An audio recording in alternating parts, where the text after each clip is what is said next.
Hello, I'm Teresa Connors and here I am at EBAday 2025 for FinextraTV, and I'm delighted to be joined by Sean Devaney from CGI, who's going to talk to us about the future of cross-border payments. Sean, welcome. Thanks Teresa, great to be here. Cross-border payments is a hot topic. I've heard lots of discussions on both panel sessions and here around the floor. And of course it's quite a moving feast, particularly with the introduction of many multilateral schemes on the horizon. Tell me, what impact are they having on the landscape? Sure, firstly thanks for having us. I'm really pleased to be here. We're having a great time at EBAday, so it's been really good fun. And as you say, there's been lots of discussion over the last couple of days on cross-border payments. And I think one of the things that we need to bear in mind is a lot of these cross-border payment initiatives have been around for a while. So you look at things like CLS, right? CLS is 2002, I think CLS started. It does $6-point-something trillion of FX payments a day, and that's a multilateral payment scheme. It's there to get rid of the risk in FX transactions, but it's a multilateral payment system.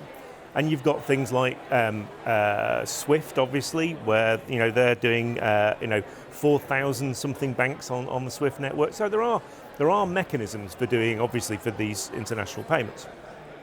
One of the challenges, though, is when you look at the speed and cost of some of those payments, right? So CLS is reserved for a particular type of transaction. SWIFT is more on the sort of corporate banking space. We'll talk about things like SWIFT Go and things like that a little later on, but ultimately SWIFT is a corporate banking payment platform. So if you look at the cost and speed of things for more remittance-based transactions, retail-type transactions, it can be anywhere between 1.5% for typically for like a corporate transaction, through to 6 or 7% for remittance-style transactions, and that has a real impact on people who are at the bottom end of that grouping, who are trying to send remittances home where they're potentially on very low salaries, and so those fees make a real difference. And the goal of that is to really start to bring down the cost of those payments whilst also leveraging some of the existing architectures that exist in the 70-some instant payment systems that exist in each country. Yeah, so trying to bring some of that stuff together. So we're leveraging the existing payment networks whilst trying to bring down some of the cost and risk of making those cross-border payments. But the challenge with that, of course, is there's a lot of different organisations, a lot of different regulatory bodies, a lot of different structure in different countries that have to pull together to bring all that processing together. There's been some initiatives such as SWIFT Go, which is an attempt to bring down the sort of threshold for use of the SWIFT network by allowing it to do lower value transactions. But there's things like Buna in the Middle East, which is an initiative from the Arab Monetary Authority, and that's more about a regional cross-border payments initiative, because they're trying to get to the point where they don't have to rely on correspondent banking networks, they don't have to rely on it being in dollar currency transactions to provide the link. They want to be able to do that in their own regional currency. And then you've got things like RTGS Global, where they're trying to join together some of the RTGS systems globally, right? So there's a whole load of different initiatives, and I think the key thing for me is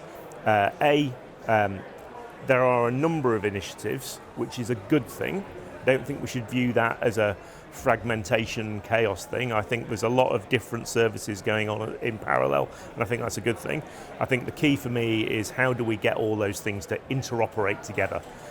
So I'll sum it up with the change that those multilateral systems are making is that we're seeing a drop in things like the correspondent banking networks. I think there's been a 20% or so drop between 2012 and 2022. I think that was where I saw the numbers. So there's been a significant drop in that. So we're going to have other ways of joining these systems together, and I think these multilateral systems are a really good way to to try and enable that. So with that drop, because 20% is quite a big number, and with the new multilateral schemes, do you think then it's inevitable that they will replace, eventually, the more traditional banking methods? Yeah. I think replace is a strong word. So as I said, I like the idea that there are a number of these initiatives going on in parallel. And I think the reality is, for correspondent banks, there's good reason for having correspondent banks, right? They're able to offer very clear channels for very clear, FX corridors. They can facilitate a combination of payment flow and trade, right? So doing that through the correspondent banking network, I think that works great, and I think there will always be a place for that kind of correspondent banking network. I think where, as I mentioned, some of the gaps are at that lower end of the market, where there are relatively low value remittance type corridors, where the reliance now is on lots of bilateral arrangements, or fintech providers, right, who are providing these kind of services to allow you to do retail transactions cross border, and they're all great, and I completely understand that. So I don't think the correspondent banking network is going to disappear. I think we inevitably will see some cannibalization of revenues and traffic from those correspondent banking corridors into some of these other schemes, like Nexus and Buna and even SwiftGo. But for the majority of corporate transactions, I think there are other reasons for using that correspondent banking network. So I think one of the challenges is that it's not the traditional correspondent banking corridors like UK to Europe or US dollar corridors or whatever. It's those markets in emerging economies. So that's where we're seeing a shrink back of those correspondent banking relationships.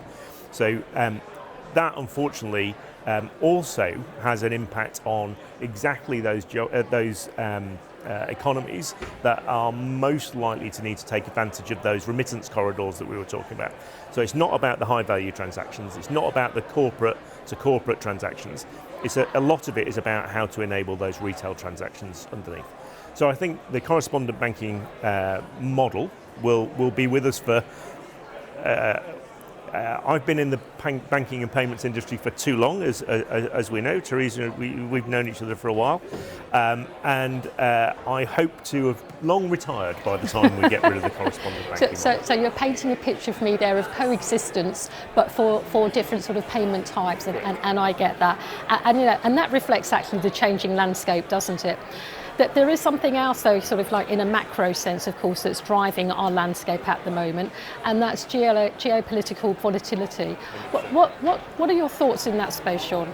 Obviously the war in Russia and Ukraine, between Russia and Ukraine rather, has had a huge impact. So the sanctions against Russia, removal of them from a large chunk of the global banking network, has also had an impact on other countries that are not part of that sanctions regime. So by taking a large market player out of the market, because you've had to apply sanctions to them, has had a knock-on effect on a number of other countries that have relationships with that country. So it's prompted things like in the BRICS countries, in Brazil and so on. It's prompted them thinking about things like having their own digital currency for that market, right? To get away from some of those channels that they wouldn't have had access to otherwise. So I think that's one element of it, where those. The geopolitical instability is having some unintended consequences, perhaps, on some of those markets. But then also there's some conversations going on about how do we deal with that, with these global payment systems that act as a hub in the middle for these transaction processing. So one of the challenges we had: where do you host it? We want this to be a global service. Okay, so initially we were looking at it in the APAC region, but India's involved in the program now, so we've already extended out a little bit from the APAC region. The ECB have an observer status on the program, and they're looking at how that's going. But if you implement that, where do you put it? How do you manage that in a way that allows a given country or geography to feel comfortable with trading with it? The idea was that we would have a regional hub model where you could deploy a region of Nexus in APAC. You could deploy a region of it in North America. You could deploy a region of it in Europe. And then you could use those networks to exchange messages between them only when they were traveling across a region. So it allows you to have both the benefit of being global, whilst also having the benefit of not being tied to any particular country as we go through. So I think that's one of the main things for me is being able to behave in those markets in a way that gets past some of those global geopolitical challenges. That's quite a neat solution as well, isn't it? That kind of the global type aspect, but yet sort of keeping it relatively local. Yeah. Sean, that was brilliant. You've given us some really good insights there Thank you. into the future of cross-border payments. Thank you. Pleasure as always. Okay. Thank you.